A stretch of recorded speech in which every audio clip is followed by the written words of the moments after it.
let's look at three hinged arches. These are just complex frames that are pinned in three places generally. We're going to look at a different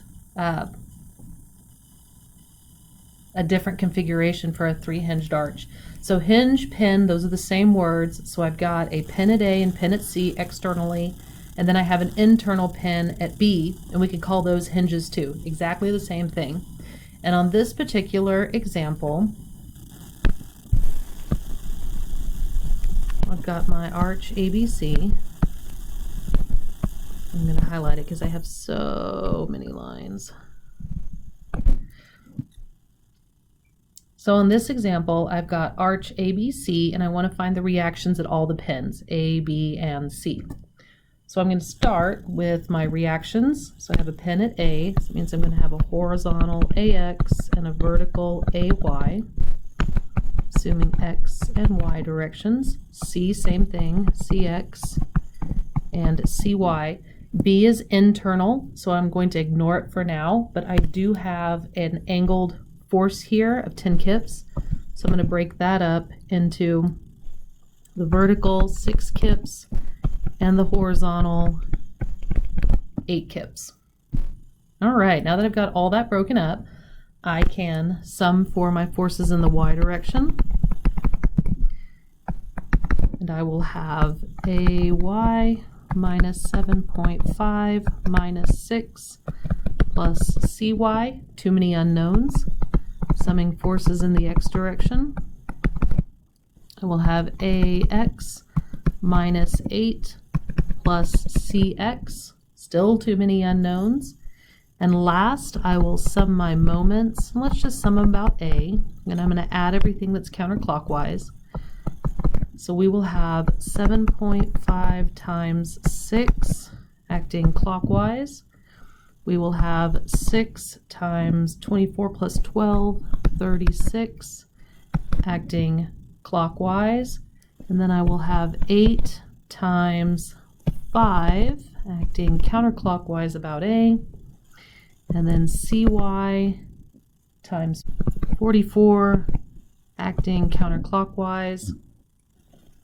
And last, CX at 15, acting counterclockwise. Again, too many unknowns. I have 1, 2, 3, 4 unknowns and 3 equations. So I'm going to have a free body diagram and take it apart at the hinge.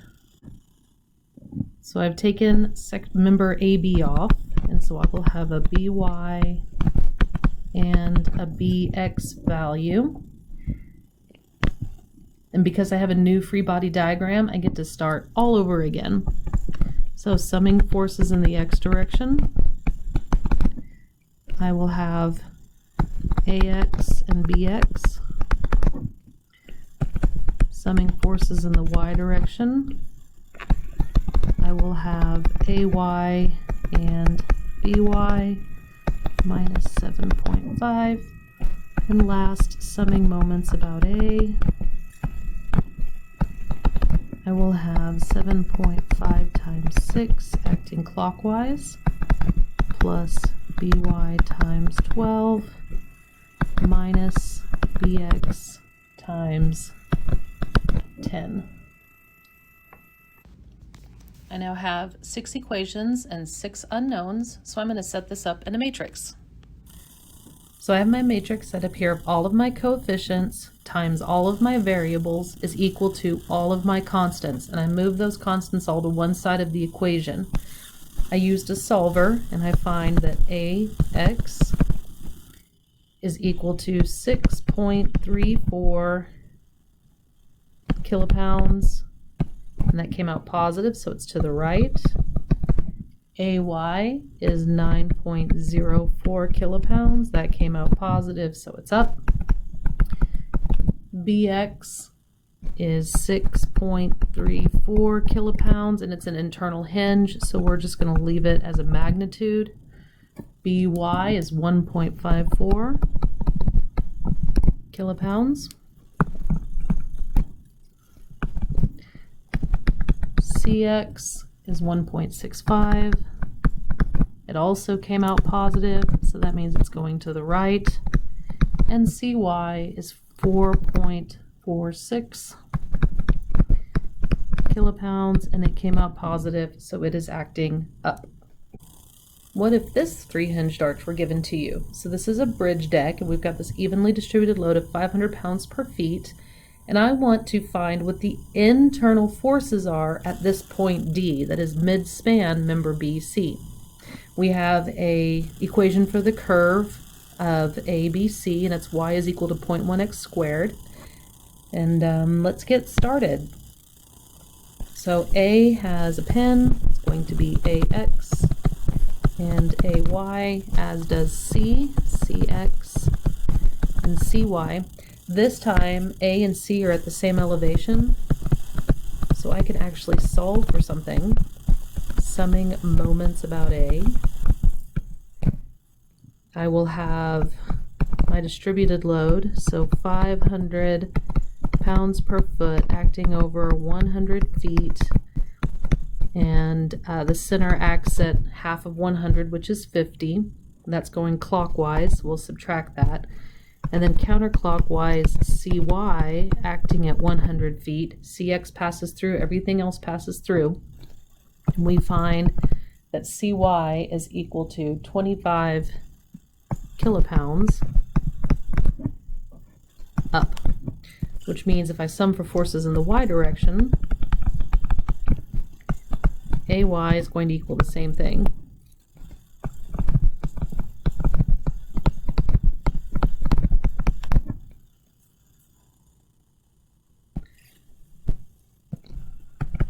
If I sum for forces in the x direction, I will have AX plus CX, and I'm stuck.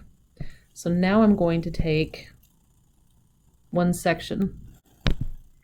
Here we know that CY is equal to 25 kilopounds. We don't know CX. We also know that we're going to have internal reactions at B, BY, and BX. So I can again sum for forces in the y direction, and we find that BY is equal to 0. I can sum my moments about B, and I find that CX is equal to 25 kips, and it comes out negative, so it's actually acting to the left. So last I can sum for forces in the x direction and find that BX is acting opposite my CX, 25 kips to the right. I can take another section at D and solve for my internal forces.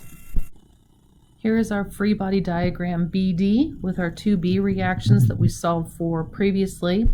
And then we have the internal shear, normal, and moment forces acting at D. D is acting on a curved surface, so we need to find the direction the normal force is acting at that specific spot. So we're going to do that with the tangent. So the tangent of alpha is the derivative y with respect to x. So that's going to be 2 times 1, and then subtract that exponent. And D occurs at x is equal to 25 feet.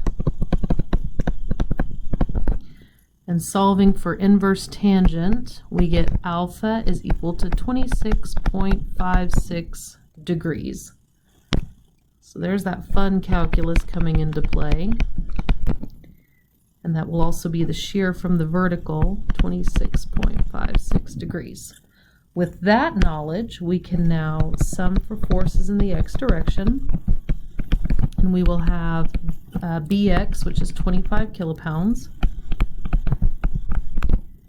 minus the shear times the sine of 26.56 degrees plus the normal force at D times the cosine of 26.56 degrees. Two unknowns, some forces in the y. BY is 0, that is 500 pounds per feet, so that's going to be 0.5 kip per foot, acting over 25 feet minus shear D cosine of 26.56 degrees minus normal sine of 26.56 degrees.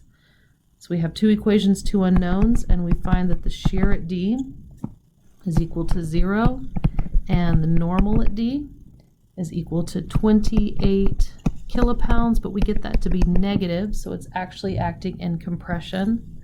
And then our last equation is summing moments. I'm going to sum them about D, so I don't have to worry about my sloped, shear, and normal. And we're going to have Bx, that's 25 kips, and it is acting at 6.25 feet clockwise, plus 0.5 times 25 times 25 divided by 2. So there's my distributed load. And then the actual moment occurring at D, and our moment at D is equal to 0. If you're wondering where this 6.25 came from, remember we were given an equation for y with respect to x. So if I want to find this distance y at D, I'm going to plug in x of 25 feet, and that is equal to 6.25 feet. Let's look at this three-hinged arch that's pinned at A, has a roller at C, and a pin at B. And how this remains stable is we have this cable AD that's holding it all together. So find the reactions at A and C and the tension in the cable AD. So I'm going to start with my reactions. And we have three reactions externally here if we look at the entire system. So this is determinant with just one free body diagram. So if I sum for forces in the x direction, I find that AX is equal to 0. If I sum for forces in the y direction, I'm going to have AY minus 20 minus 13 plus CY. So let's sum those moments about A. And we're going to have 20 times 0.5, it's going clockwise, 13 times 4.5, that's going clockwise, and then CY times 5.5, that's going counterclockwise. Solving for CY, we have a value of 12.45 kilonewtons, and it did end up positive, which means it's acting up. So I'm going to replace it here, 12.45 kilonewtons, which means I can now solve for AY, which is equal to 20.54 kilonewtons, also acting up. So there are my reactions at A and C. Done. So the next thing I need is the tension in cable AD. So I'm going to do that by taking my system apart at hinge B. Okay, here's my member AB. I'm going to have the tension in the cable AD. I'm also going to have internal forces BY and BX, which I did not ask for in this problem. So to me, the quickest answer is going to be the sum of the moments about B. Counterclockwise is added to the equation. So I will have 20 times 2, that is going counterclockwise.